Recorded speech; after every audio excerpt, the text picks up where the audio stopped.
Thank you so much for inviting me to speak with you again. This is very exciting for me to be able to speak with you. Today, I want to talk to you about forced labor in the fishing industry and the need to adopt binding labor standards for crew in regional fisheries management organizations, RFMOs, particularly the Western and Central Pacific Fisheries Commission, the WCPFC. Let's see, things are not forwarding.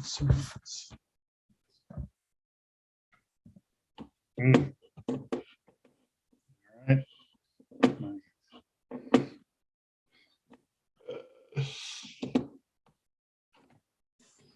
Second, my computer isn't allowing me to forward the slide. So let me see what we got here. There we go. Sorry about that. So first, as you can see, I'm going to introduce the scale of the problem. Then second, I will describe forced labor as a fisheries issue.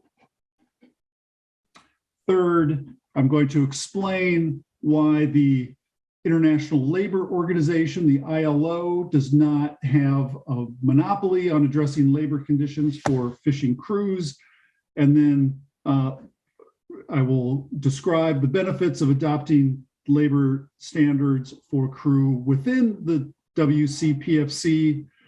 And then finally, I'll explore how enhancing transparency in fisheries operations can help prevent human rights abuses, such as forced labor on fishing vessels.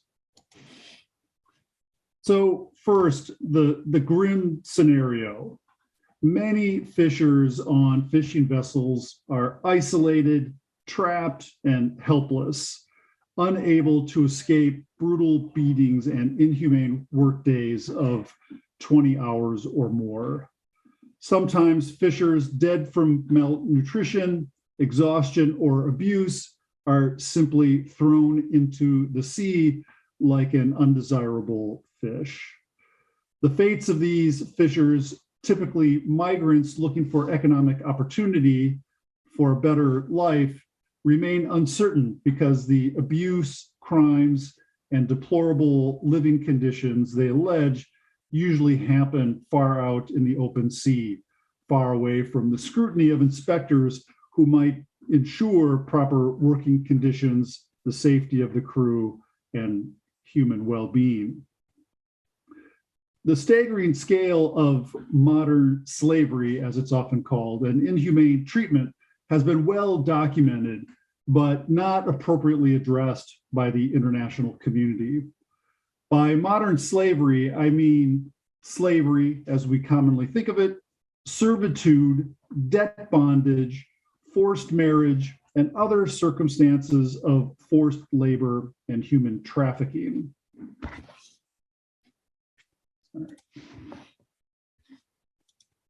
So in 2016, the ILO, the International Labor Organization, estimated that 40.3 million people were exploited in modern slavery, with roughly 24.9 million people victims of forced labor, labor coerced under threat.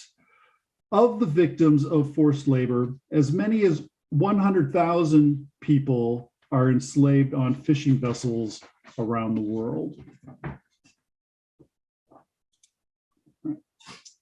And of course, we don't have an exact figure because, as we will describe, so much of this forced labor takes place on the high seas, far, far out in the middle of the ocean.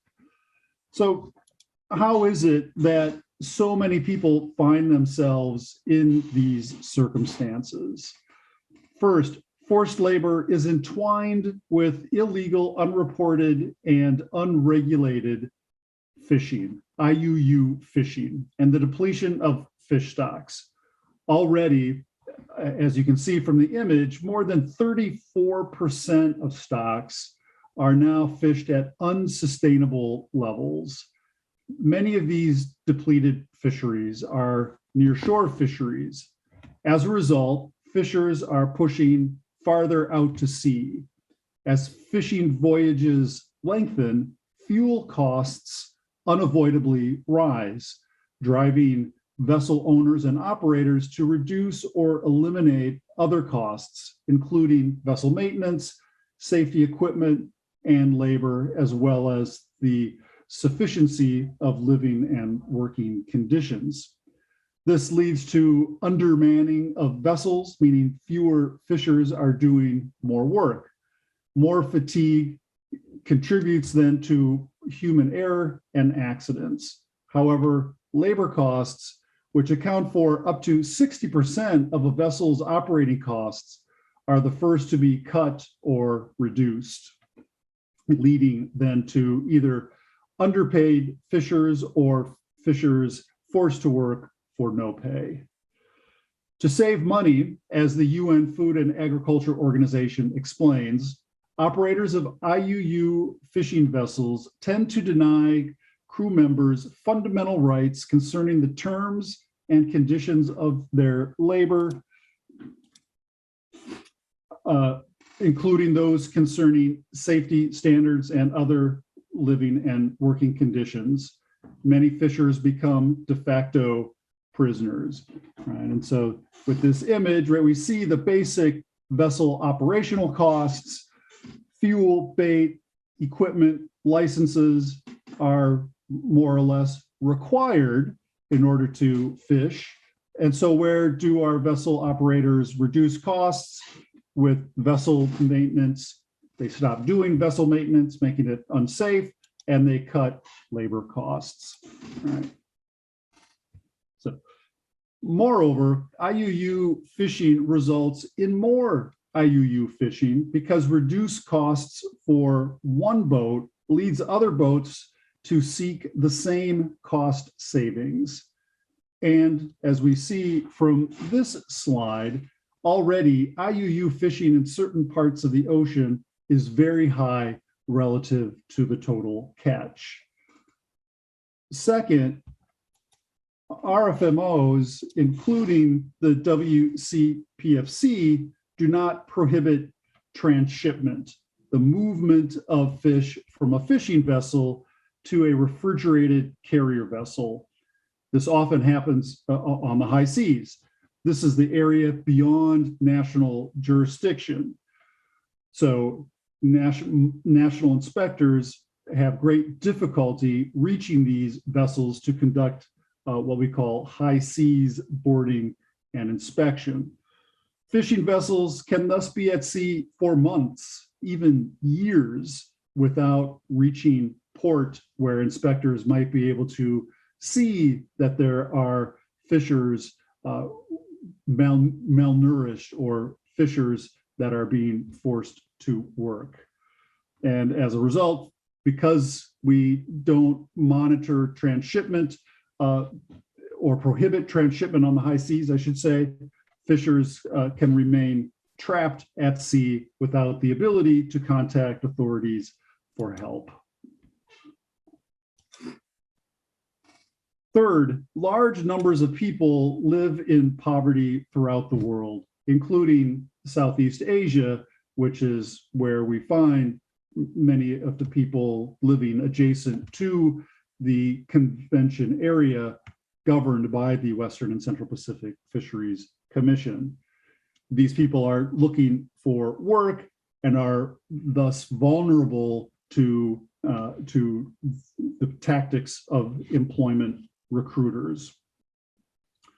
Many fishing vessel owners don't get fishers themselves. They don't hire the fishers themselves. They turn to recruiters to do this. And many fishing operators and recruitment agencies lure migrant workers into forced fisheries labor by charging recruitment fees, providing false promises concerning wages or working conditions, or misrepresenting the nature of the job itself.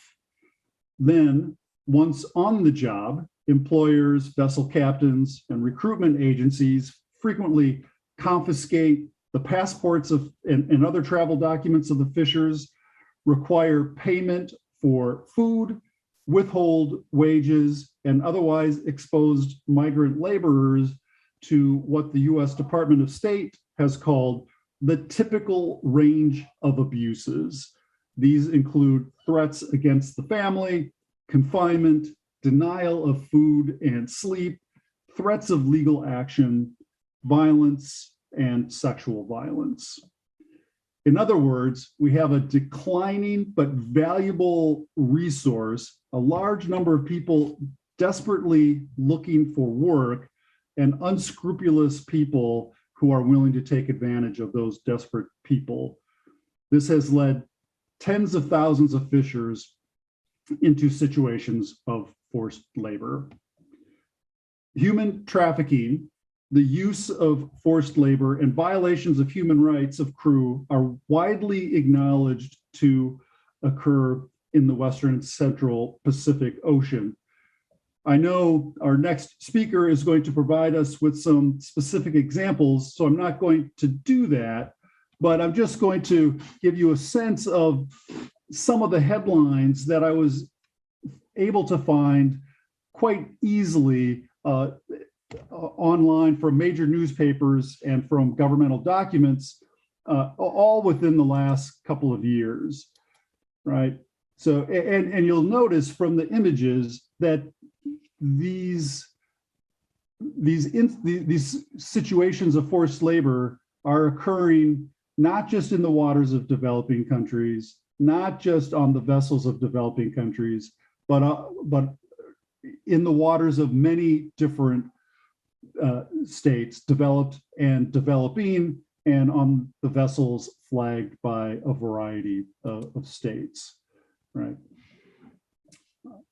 And you know, the statistics are really just staggering, right? And I want to point out this last one because so frequently people, at least in the United States, think that these issues don't happen under the law of the United States, but in fact, it does. We have a number of exceptions to our labor laws that apply to the Hawaii longline fishery, so that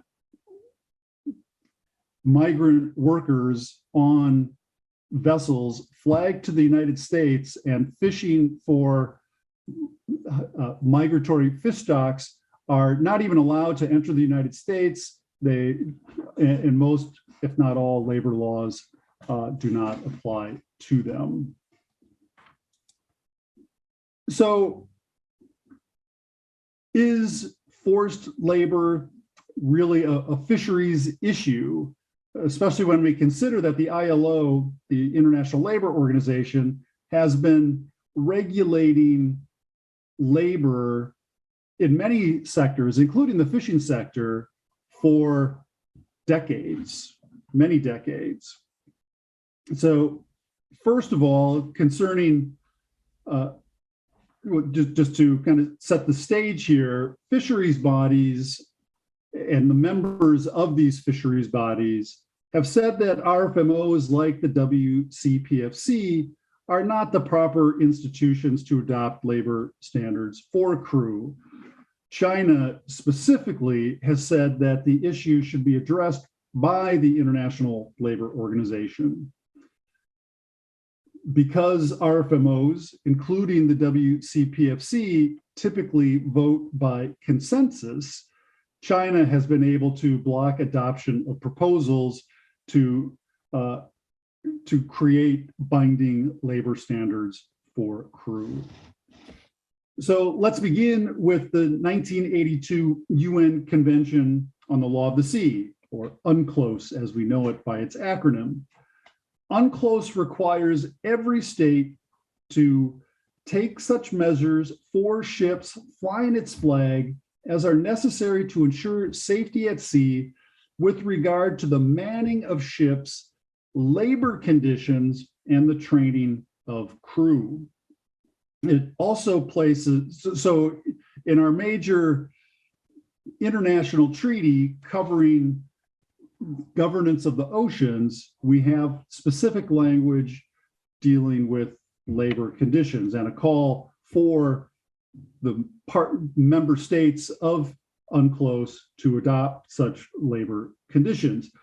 But UNCLOS also puts this obligation, as well as many of its obligations, in the context of the duty to cooperate, which means that the members of UNCLOS, what we call parties to UNCLOS, parties is the term we use to describe nation states that are participating in a treaty.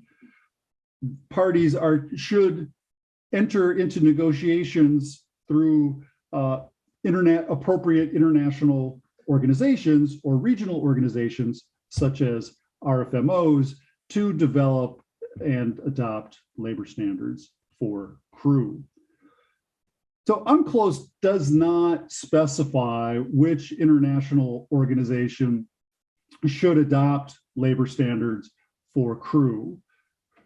But nowhere does UNCLOS say that it should specifically be the International Labor Organization or any other organization, even though at the time UNCLOS was negotiated, the ILO had already adopted labor standards for certain aspects of the fishing sector.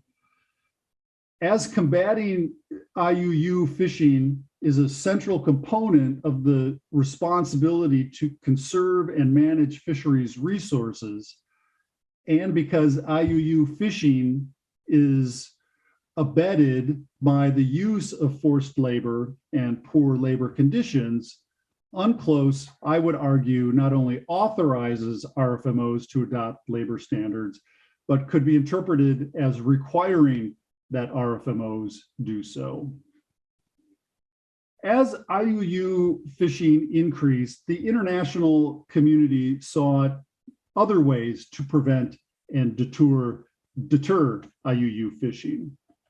With the 1993 FAO compliance agreement, the international community implicitly recognized labor conditions as an issue to be addressed specifically through fisheries agreements.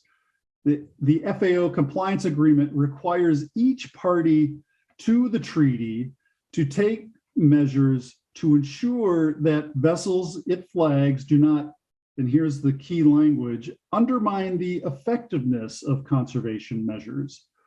When vessels provide unsafe working conditions, used forced labor, or violate the human rights of fishers, those vessels surely undermine the effectiveness of conservation and management measures, which are designed to ensure the long-term conservation and sustainable use of fish stocks and prevent and deter IUU fishing. As already noted, the FAO has linked the use of forced labor to IUU fishing. When the denial of those fundamental rights of fishers violates international human rights law, such as freedom from slavery, freedom from movement, then such vessels engage in illegal fishing as defined by FAO documents, including the International Plan of Action for IUU fishing. As such, the FAO compliance agreement has made labor conditions for crew an aspect of fisheries law and the duty to prevent and deter IUU fishing. The FAO, so I'm sorry for all the text on this slide, but I thought it might be helpful to see some of this language on the screen. But it is a lot to have on a single PowerPoint slide. I agree with that. The FAO continued its efforts to prevent IUU fishing and promote responsible fishing practices with the non-binding FAO Code of Conduct for Responsible Fisheries, known more simply as the FAO Code of Conduct. The Code of Conduct makes clear that addressing labor standards and human rights are fisheries matters. The Code of Conduct in Article 6.12 directs states to ensure responsible fishing.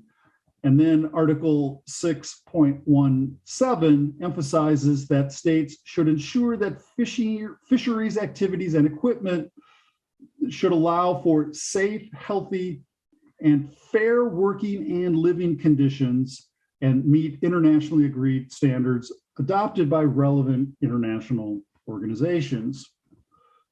Article 7 goes on to say, and to direct to states and to RFMOs that they adopt measures that take into account the interests of fishers. Surely protecting their human rights is an interest of our fishers. Concerning fishing operations, Article 8.1.5 expands on the concept of safety, asking states to ensure that health and safety standards are adopted for everyone employed in fishing operations, and that such standards should be not less than the minimum requirements of relevant international agreements. Article 8.4.1 requests that states ensure that fishing is conducted with due regard to the safety of human life. Importantly, FAO has specifically interpreted Article 8 of the Code of Conduct to mean that responsible fishing operations need to be conducted so as to support human well-being while protecting their environments. In other words, the FAO Code of Conduct establishes labor standards as relevant to fisheries management, and it further establishes RFMOs as relevant actors for adopting, monitoring, and enforcing such standards. FAO technical guidance for the Code of Conduct supports this view. For example, the FAO has explained in some of these documents that states should encourage responsible fishing by ensuring that the interests of those engaged in fishing are recognized and sufficiently secure to provide for their long-term contribution to the health of fisheries resources and intergenerational equity. It also says that income should be sufficient to allow conservation and management measures to be imposed without causing undue financial hardship on fishers, as well as fishing vessel owners, and that safety and health are to be considered in fishing operations.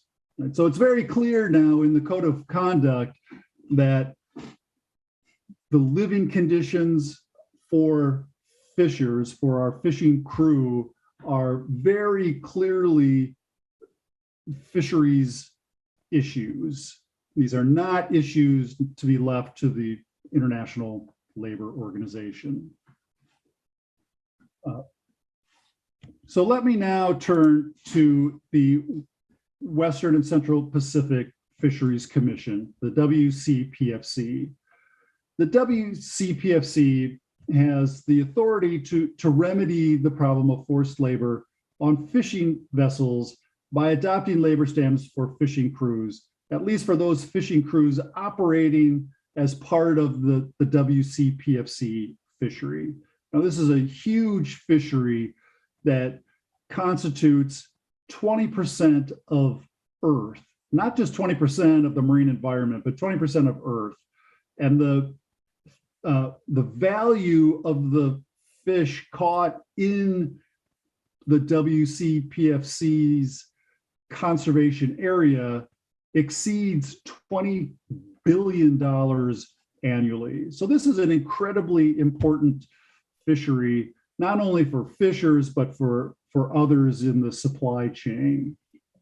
Right? And so, and if we can address labor standards in the WCPFC, we will cover thousands of vessels that are registered to operate in this area.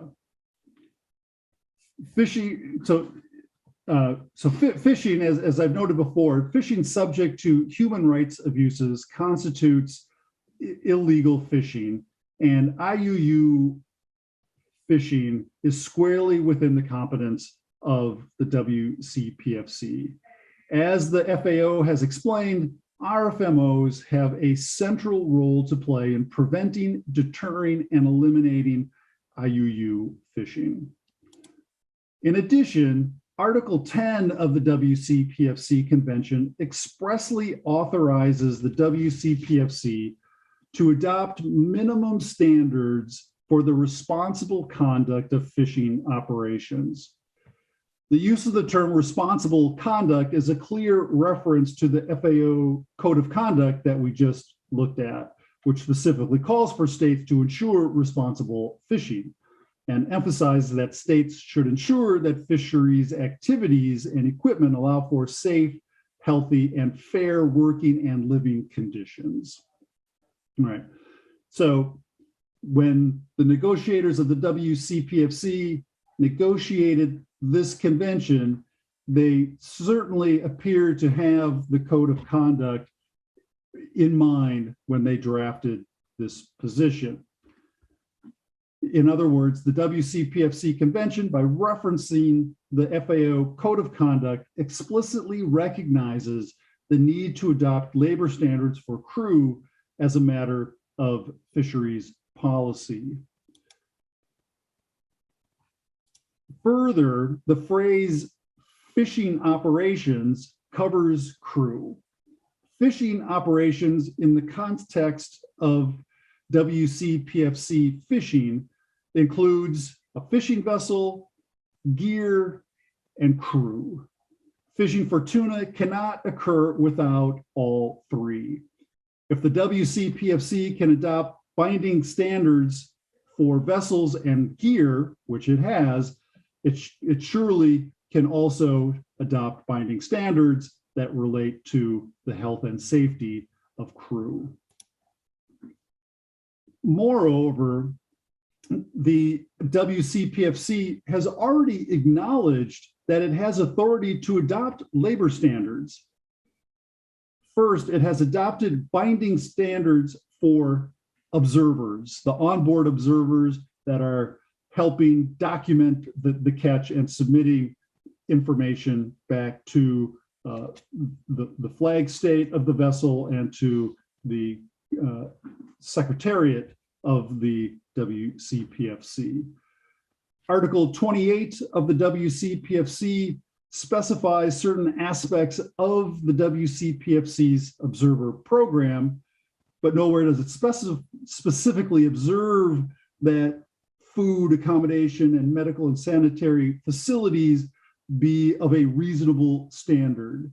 Yet, in this binding conservation and management measure that you see on the screen, the WCPFC members did just that. You can see food, accommodation, sanitary facilities, medical facilities must be equivalent to that of an officer on board the vessel. In addition, the vessel must provide insurance coverage to the observer, ensure that the observer is not assaulted or obstructed, and even that the observer be allowed to practice his or her ethnic traditions.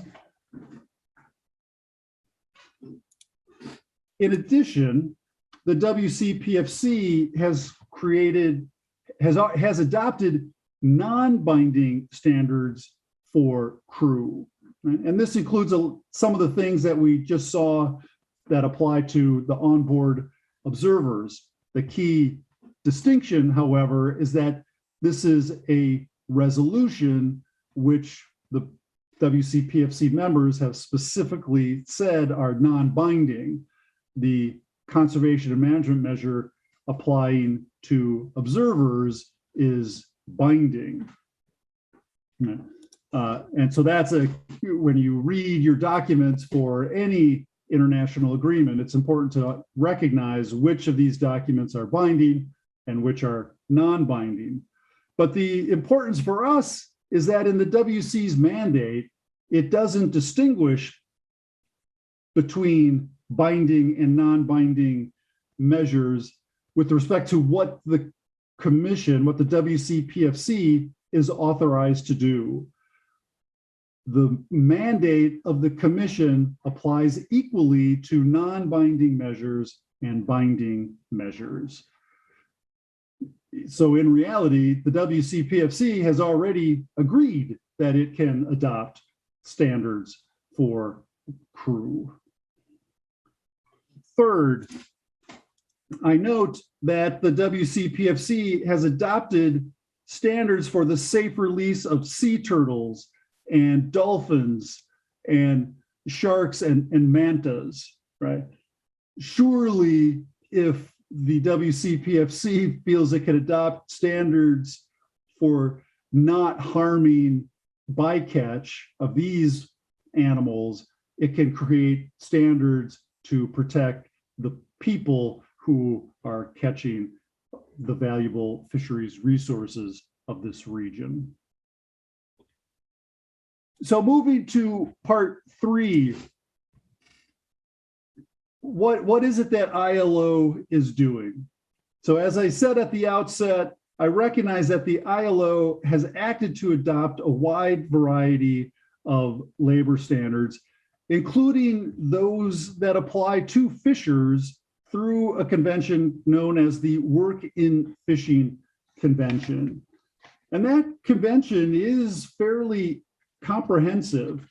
It establishes standards for minimum hours of rest, for payment of fishers, for decent accommodation and food, for the provision of medical care, for the health and safety of crew while on board the vessel.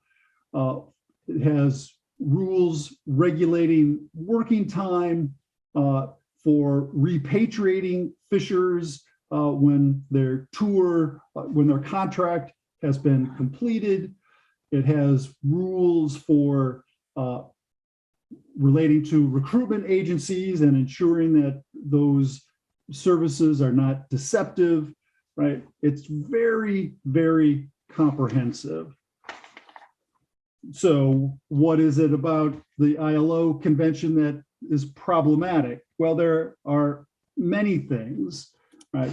For starters, there are many gaps in the convention. First of all, there are many exceptions included in the convention.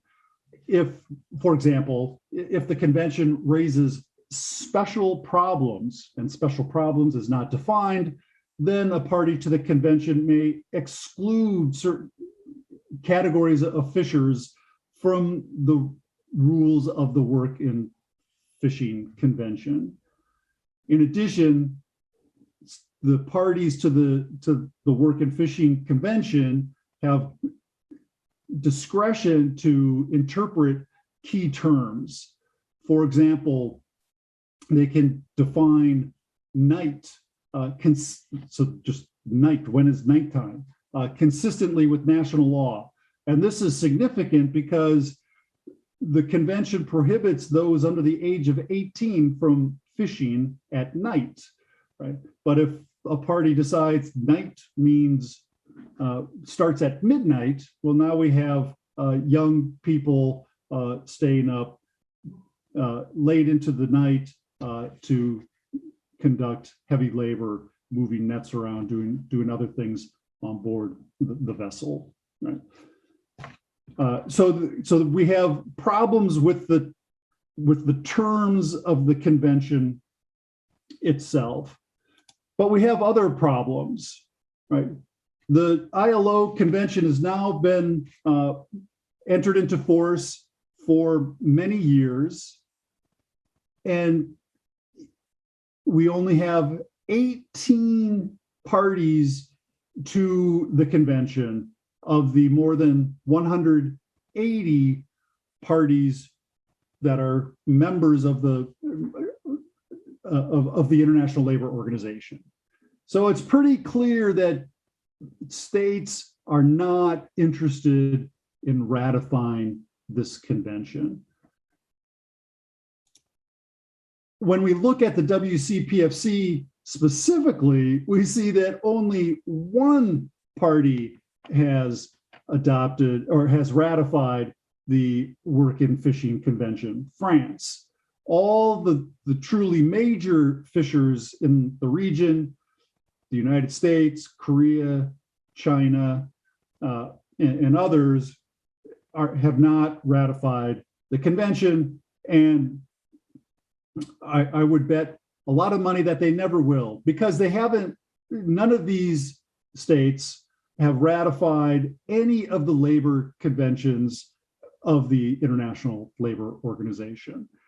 So for me, it's these calls of China and others, or the statements of China and others, that the ILO is the appropriate organization to address labor standards for fishing crew, strikes me as disingenuous, right? They know nothing is happening in the ILO to protect fishers or other laborers for that matter. So what are some of the benefits of the WCPFC adopting labor standards? First, the WCPFC will be taking the lead in protecting the human dignity and human rights of crew. You can go online and find too many pictures of malnourished fishers who have been beaten. That humans are treating other humans in this way is obviously deplorable. And here we have the WCPFC with the ability to say, this shouldn't happen in our fishery. No human should be subject to forced labor. Second, these standards could be harmonized with the standards already adopted by members of the Forum Fisheries Agency, the FFA. The FFA includes the Pacific Island states, including New Zealand and Australia, but importantly, the Pacific Island states, where we find a lot of our skipjack and other tuna caught as part of the WCPFC fishery. Right? Because the vast majority of tuna caught in this area is done with purse seiners, right? We know that then purse seiners are in the waters of FFA members, and they have to follow the labor standards adopted by the FFA. But the same is not true for longline vessels. Right? Much longline fishing takes place outside of FFA waters, and thus those longline vessels and the states that flag those vessels are not required to adopt labor standards for crew. Thus, not only will the adoption of labor standards for crew harmonize standards inside and outside the waters of FFA member states, but they will also harmonize standards as between purse seine vessels and longline vessels. Third, a binding conservation and management measure for labor standards within the WCPFC could be evaluated by the WCPFC's Technical and Compliance Committee, the TCC. As such, the binding standards for binding labor standards for crew will not be empty promises to treat fishers with dignity. They can actually be subject to the compliance regime of the WCPFC.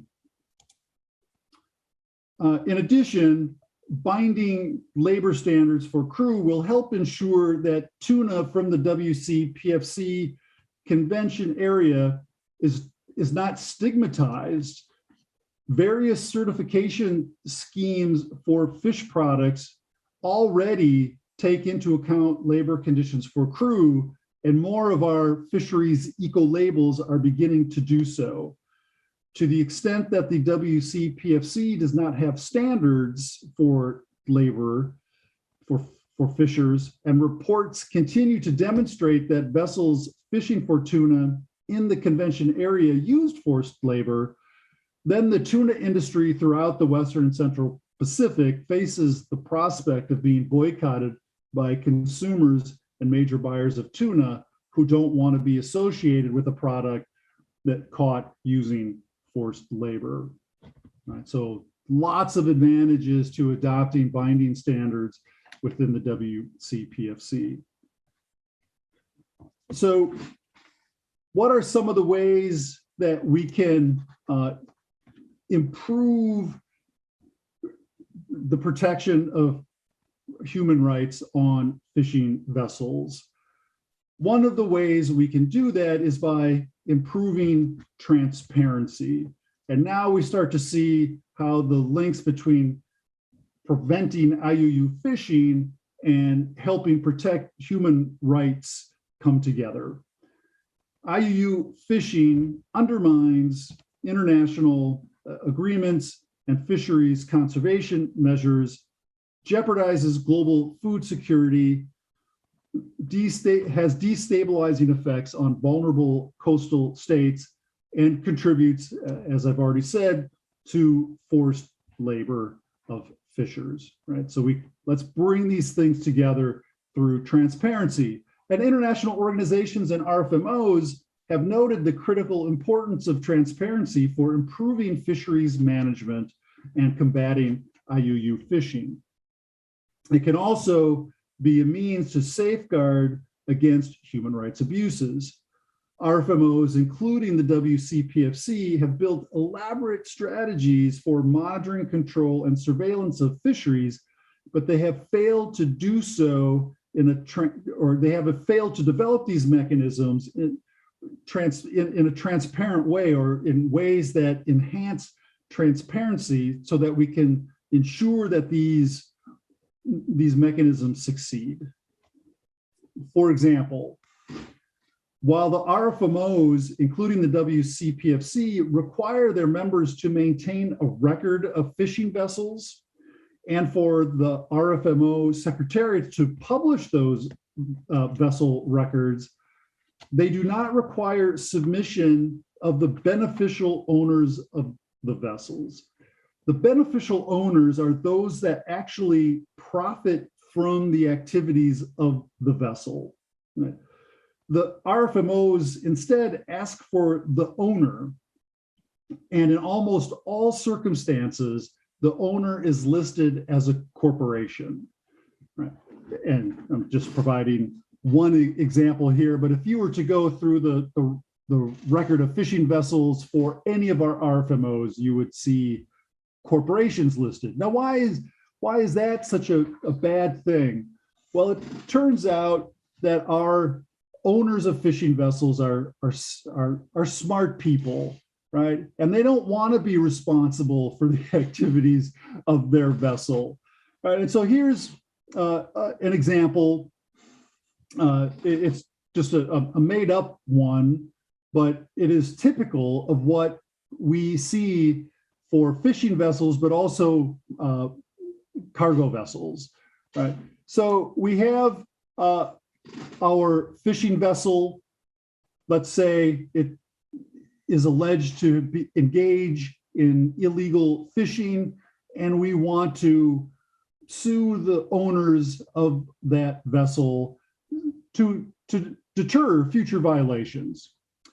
All right, so who owns the vessel?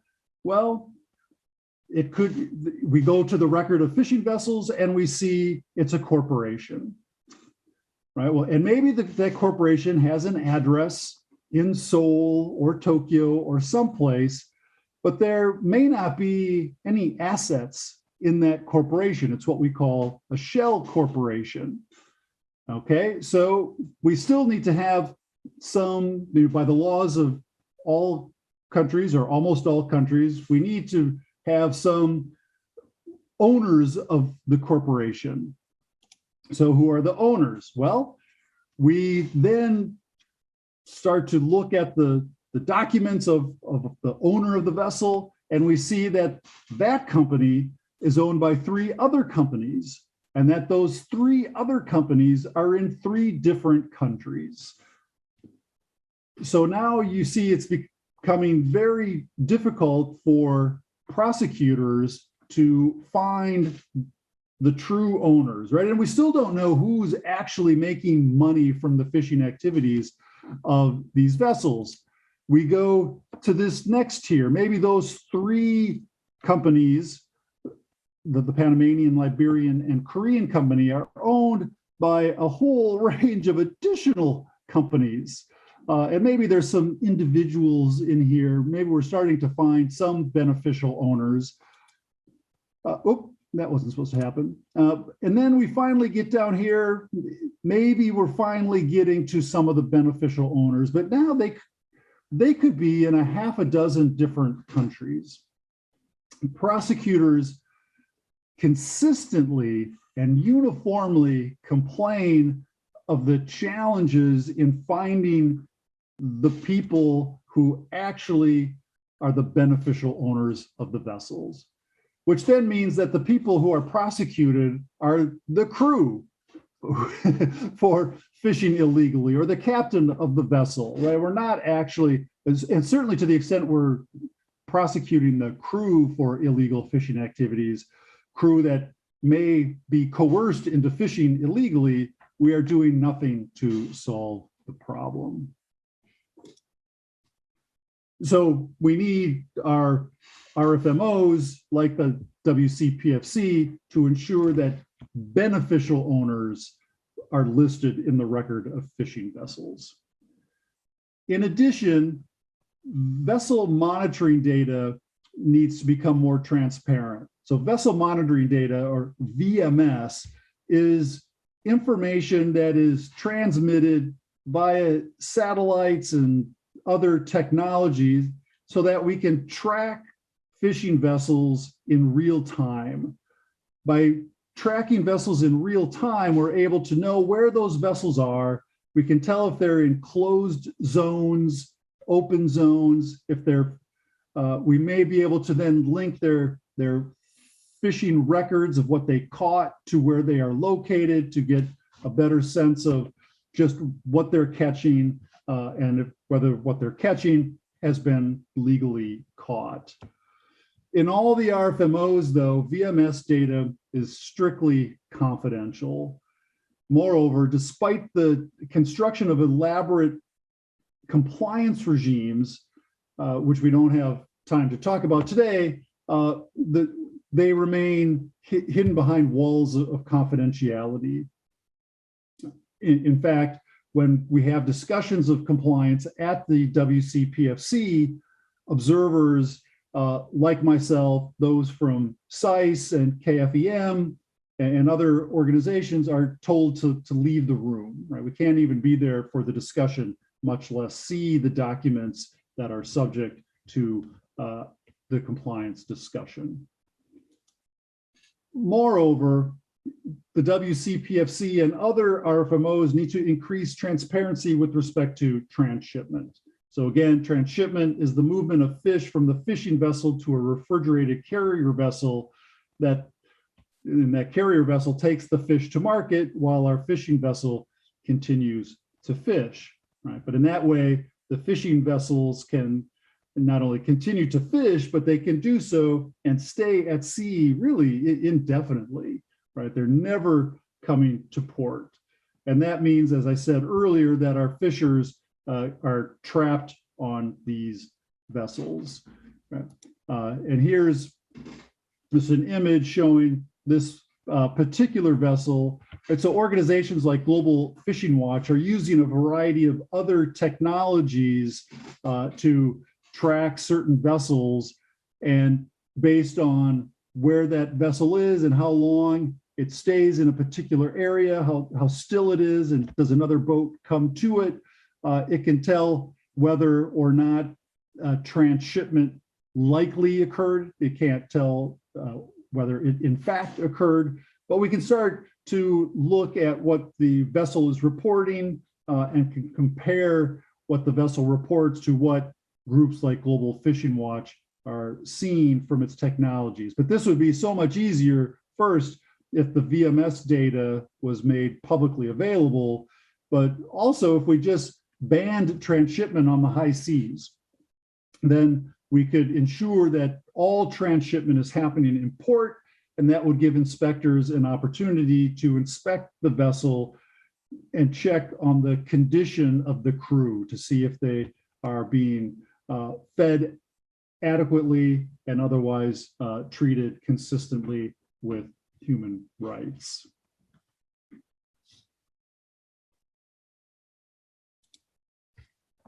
So just in conclusion, to combat IUU fishing, enhance the long-term conservation of fish stocks, and protect human rights of fishing crews, we need to adopt binding labor standards for crew that can be enforced in a transparent way.